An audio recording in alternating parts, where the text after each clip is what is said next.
All right, let's talk about something huge, the Hormuz crisis. This is the story of how a problem in one tiny corner of the world can create a massive shockwave across the entire global economy. Seriously, just think about this for a sec. What if a conflict happening thousands of miles away could suddenly make everything you buy more expensive? Yeah, I'm talking about gas for your car, the food you buy at the store, literally everything. And look, this isn't just some what-if scenario. By early 2026, this was the exact fear keeping a lot of economists up at night. It became a very, very real possibility. So, how did we get here? Well, it all kicks off with a major flashpoint in the Middle East. You know, one of those situations where tensions have been bubbling under the surface for decades, and then boom, it erupts into a direct military confrontation. And when it erupted, it escalated fast. We're talking Iran, the US, and Israel getting into direct military confrontations. You've got missile strikes, advanced drone attacks, airstrikes flying back and forth. The whole region was basically put on a knife's edge.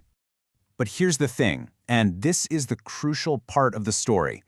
As scary as all that is, the war itself isn't what's causing the real global panic.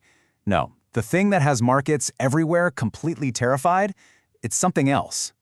It's where it's all happening.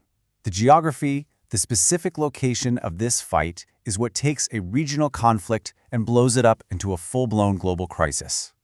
And that location, it's basically the world's oil artery. It's this geographic linchpin that honestly holds a terrifying amount of power over the entire global economy. We are talking about the Strait of Hormuz. Okay, so picture this. It's this super narrow strip of water, a classic choke point, and it is the only way for ships to get from the Persian Gulf out into the open ocean. Now get ready for this number, because it's the whole ballgame. 20%. Let that sink in. 1/5 of the entire world's oil supply has to squeeze through that one tiny corridor every single day. It's kind of mind-blowing how much we all depend on this one little spot. And yeah, this quote here really just nails it. The stakes are as high as they get. If ships can't get through there safely, the energy supply that pretty much powers our modern world, it could just stop, almost instantly. So that's it. That's how a fight in one small region can send out a massive economic shockwave that, yeah, ends up affecting pretty much everyone everywhere. So what happened first? Well, exactly what you'd expect. The energy markets just panicked. Total chaos. Just the threat of that strait being closed sent traders, companies, and whole governments scrambling. And the result of that panic? You guessed it. Oil prices went through the roof. We're talking surging past that big psychological barrier of $100 a barrel.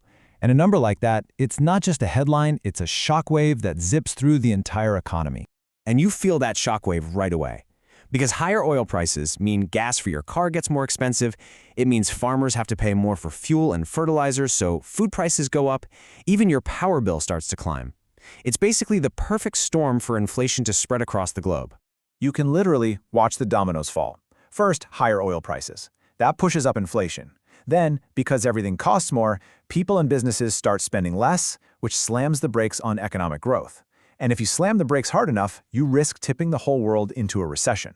And it's not just about prices at the pump or the grocery store. The stock markets are feeling it too. I mean, investors hate uncertainty more than anything, right? So the fear that this conflict could drag on and on has made markets all over the world super volatile. So what's the bottom line here? What are we supposed to take away from all this? Well, it's a pretty stark reminder of just how connected we all are. We really do live on one planet with one single interconnected economy. Because in today's world, supply chains are so tightly woven together that a war happening in one single narrow waterway can literally shake the entire planet to its economic core. And that leaves us with a pretty big question, doesn't it? This whole thing proves that the conversation can't just be about the war itself. The real, bigger question is about how fragile our global system actually is, and how one flashpoint in one tiny part of the world could completely reshape all of our economic futures.